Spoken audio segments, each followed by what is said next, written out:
Assalamualaikum, Football United ringan amatiran ala gua preview babak quarter final FA Cup di hari Ahad. By the way, hari Ahad waktu Eropa.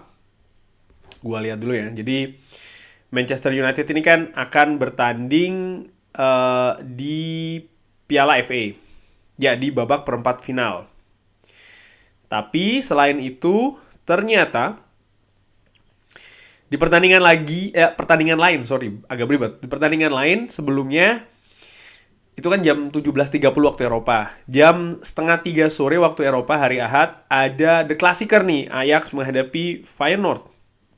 Lalu di hari Ahad malamnya jam 9 malam, berarti di Indonesia jam 3 dini hari Senin, ada El Clasico, Barcelona menghadapi Real Madrid. Wow.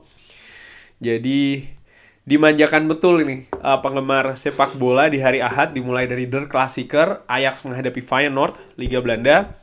Lalu penggemar Manchester United, fans Manchester United sorenya, berarti malam waktu Indonesia, Manchester United menghadapi Fulham, babak perempat final Piala FA. Lalu dini harinya, hari Senin, Real Madrid menghadapi Barcelona. Gua berencana akan melakukan live commentary untuk Der Klassiker. Kalau Sobat Football United setuju, bisa drop di kolom komen ya. Oke, balik lagi ke previewnya.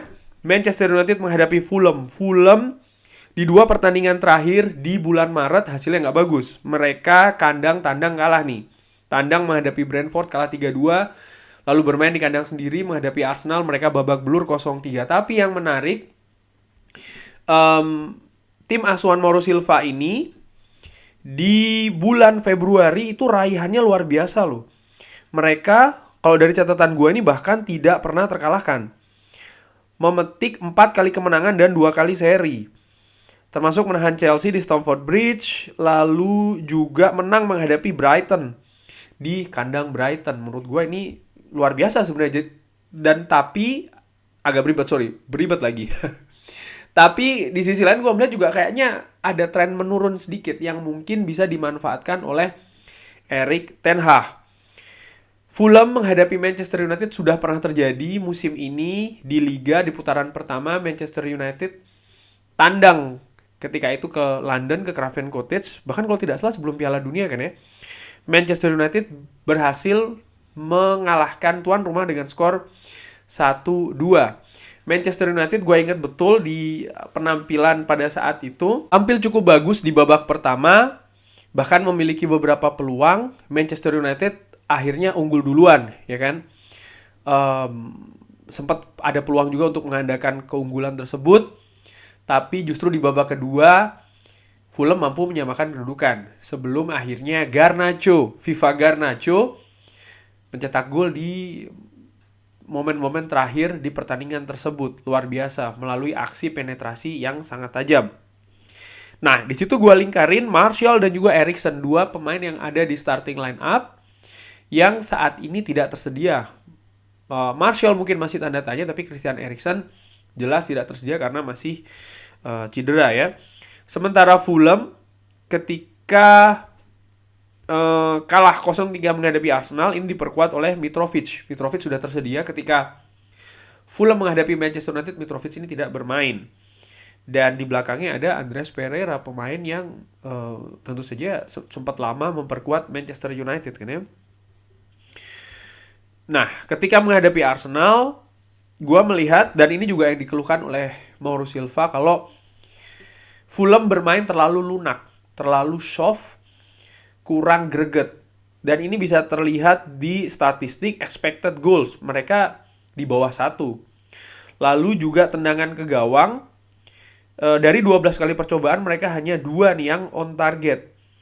Berbanding cukup jauh ketika dibandingkan dengan Arsenal. Ball possession pun juga mereka kalah. Jadi memang Fulham tidak tampil dengan performa terbaiknya. Determinasinya tidak bagus ya kan. Dan ini menurut Mauro Silva yang mengakibatkan akhirnya mereka kalah bahkan secara telak menghadapi Arsenal. Manchester United di pertandingan terakhir betul menang menghadapi Real Betis. Tapi catatan gue yang menarik justru partai sebelumnya nih, ketika menghadapi Southampton, di mana pada saat itu di babak pertama tampil dengan Casemiro masih ada ya kan. Bruno Fernandes, lalu Jadon Sancho yang dimainkan juga sebagai starter. Manchester United kalau gue lihat goal attempts-nya tuh, usaha untuk mencetak gol, shooting, Southampton ternyata juga bisa mengimbangi. Kenapa bisa demikian? Karena determinasi, lalu fighting spirit, serta duel. Southampton bermain dengan berani. Lalu juga mereka berani memegang possession, sehingga ini bisa mengimbangi Manchester United. Ini yang harus diwaspadai. Di pertandingan pertama di Craven Cottage, Fulham ini bisa memainkan hal tersebut. Artinya mereka juga bisa bermain dengan determinasi tinggi, fighting spirit yang tinggi, memenangkan bola-bola duel di lini tengah utamanya. Ini mereka punya potensi untuk tersebut, dan ini yang harus diwaspadai oleh Manchester United. Jangan sampai Fulham ini bisa berkembang seperti Southampton. Karena ya ini akan memberikan kesulitan bagi Manchester United. Dan tentu saja satu faktor besar, yaitu Manchester United akan bermain tanpa Casemiro. Ini merupakan statistik Manchester United bersama dengan Casemiro, bisa dilihat ya. Ini betul-betul pemain sentral. Mendapat kartu merah ketika menghadapi Southampton. Dan ya peran dari Casemiro ini sangat-sangat vital. Ini statistiknya, Manchester United dengan ataupun tanpa Casemiro musim ini bisa dilihat ya. Bermain dengan Casemiro 37 kali. Presentasi kemenangan itu 76%, sementara tanpa Casemiro hanya 43%, nggak sampai 50% bahkan. Lalu pencetak gol juga lebih bagus dengan Casemiro, tapi kebobolan lebih banyak, menderita kebobolan tanpa Casemiro. Jadi ini menurut gua menjadi tantangan Manchester United di babak perempat final menghadapi Fulham. Manchester United tentu saja di Piala FA punya kesempatan untuk bisa melaju lebih jauh lagi. Sudah sampai quarter final, abis ini semifinal nih. Dan kalau dilihat tim-tim yang ada, yang masih tersisa ya, praktis menurut gue ancaman nomor 1 ada dari Manchester City. Lalu mungkin ada Brighton. Selebihnya di atas kertas Manchester United masih lebih bagus. Maksud gue apa? Maksud gue adalah Manchester United punya peluang yang besar untuk bisa ya sampai final bahkan menurut gue. Sehingga momentum ini harus dimaksimalkan ketika menghadapi Fulham. Hanya saja gue ulangi lagi, tanpa Casemiro ini akan menjadi tantangan yang besar. Manchester United punya beberapa pemain, nanti akan gue bahas ya di perkiraan formasi. Tapi sekali lagi, efek kontribusi dari Casemiro sampai dengan sejauh ini luar biasa besar bagi Manchester United, utamanya di lini tengah dan juga secara akumulatif ke permainan di atas lapangan. Manchester United ketika menghadapi Real Betis memakai 4-2-3-1, di tengah Casemiro diduetkan dengan Fred. Bahkan Casemiro ini bermain dengan 90 menit. Siapa kira-kira pemain yang bisa menggantikan peran dari Casemiro? Langsung gue berpikir satu nama sih. Mungkin ada Sabitzer, Victor Lindelof yang didorong. Enggak, gue menilai atau menurut gue dengan amatiran Scott McTominay, pemain juga yang dimasukkan oleh Erik ten Hag ketika Manchester United menghadapi Southampton untuk memperkuat lini tengah berduet dengan Bruno Fernandes. Penampilannya menurut gue lumayan. Scott McTominay mampu memberikan balance di lini tengah, kendati pun Manchester United kekurangan pemain di atas lapangan. Ini menurut gue salah satu faktor yang mungkin menunjukkan bahwa Scott McTominay, karena di awal-awal musim kan dia juga tampil bagus, terutama sebelum kedatangan Casemiro. Bahkan di awal-awal Casemiro ada di Manchester United, Scott McTominay juga bisa memberikan persaingan yang cukup bagus nih.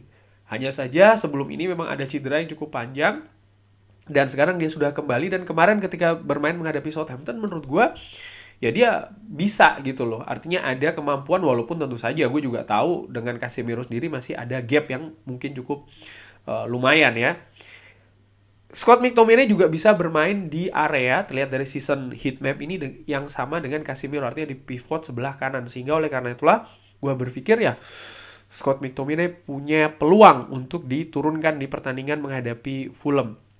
Langsung aja pengharapan gue, gak pakai perkiraan ya, langsung aja pengharapan gue, Manchester United bisa bermain dengan 4-2-3-1, Wan-Bissaka, Varane, Martinez, dua terbaik ya kan. Di kiri ada Luke Shaw. Harry Maguire ketika menghadapi Real Betis menurut gue tampil cukup bagus, sehingga bisa saja diturunkan lagi oleh Erik ten Hag, diduetkan oleh Lisandro Martinez. Itu juga sebuah kemungkinan. Lalu di pivot, Scott McTominay seperti yang gue katakan akan diduetkan dengan Fred menurut gue. Menurut gue Sabitzer Em, ya kapasitasnya masih belum seperti yang gue harapkan sih. Em, Artinya dia bisa menggantikan peran dari seorang Christian Eriksen dengan bagus. Gue lebih melihat dia ini pemain yang bukan menjemput bola di bawah tapi meneruskan bola ke depan. Jadi dia lebih ke situ, bukan seperti Christian Eriksen sekali lagi yang menjemput bola di belakang, tapi Sabitzer ini lebih ke pemain yang meneruskan bola ke depan. Sama sebenarnya, hampir sama posisinya, sama seperti Fred. Sehingga beberapa kesempatan juga Sabitzer ini kayak tadi malam ketika menghadapi Real Betis menggantikan peran dari Fred. Oleh karena itu gue lebih memilih Fred diduetkan dengan Scott McTominay. Ya gue tahu Fred lagi-lagi dengan McTominay seperti musim-musim sebelumnya, cuman ya kita tidak punya banyak pilihan di sana. Lalu di sebelah kanan, gue nggak tahu situasi Anthony terakhir di ketika video ini gue buat, tapi gue menilai Facundo Pellistri ketika menghadapi Real Betis tampil cukup lumayan, cukup oke, sehingga bisa diberikan kepercayaan kembali di sebelah kanan. Tracking ball-nya juga bagus, artinya dia ketika defending ya, bertahan, dia juga cukup rajin, menyerang pun juga cukup berani, sehingga ya kenapa tidak diberikan kesempatan lagi. Pemain lainnya Bruno Fernandes, Marcus Rashford, dan juga Wout Weghorst, tidak ada perubahan di sana. Atau bisa juga bermain dengan 4-1-4-1. Belakang sama, McTominay sebagai breaker, di kanan Bruno Fernandes, lalu Jadon Sancho berduet di tengah dengan Fred dengan situasi yang agak lebih ke depan lagi, dan di sebelah kiri Marcus Rashford, dan di depan Wout Weghorst. Itu bisa saja diterapkan juga oleh Erik ten Hag, walaupun gua secara ringan amatiran masih lebih prefer ke yang pertama tadi nih, yang 4-2-3-1, yang ini yang Pellistri main, lalu Fernandes, McTominay berduet dengan Fred di tengah. Skor bagaimana? Gua perkirakan ini akan ketat. Manchester United akan melakoni laga sebelum jeda internasional dengan squad yang menurut gue juga ya agak sedikit, bukan agak sedikit ya, memang squad yang compang-camping, kelelahan, pemain inti banyak yang absen, Christian Eriksen, Casemiro, dan lain-lain juga. Sehingga gue perkirakan akan ketat, mungkin ya 2-1 bagi Manchester United. Gue harapkan Manchester United bisa memenangi pertandingan ini sehingga bisa melangkah ke semifinal. Ya setelah menghadapi Fulham, Manchester United akan ada jeda internasional. Setelahnya baru akan bertanding di tanggal 2 April tandang ke Newcastle. Sehingga pemain bisa banget ini kalau ingin habis-habisan ya, artinya tampil. Ini kan juga pertandingan akan ada di Old Trafford, sehingga sekali lagi menurut gua ya mereka bisa nih, Erik ten Hag juga bisa memainkan tim yang terbaiknya dengan upaya supaya menang menghadapi Fulham. Itu yang paling penting ya. Bermain bagus oke, tapi ini turnamen, ini cup, menang itu adalah yang paling penting, melaju ke babak selanjutnya. Bagaimana menurut Sobat Football United? Prediksi, perkiraan formasi, drop di kolom komen. Terima kasih sudah menyaksikan. Jangan lupa like, subscribe. Wassalamualaikum warahmatullahi wabarakatuh.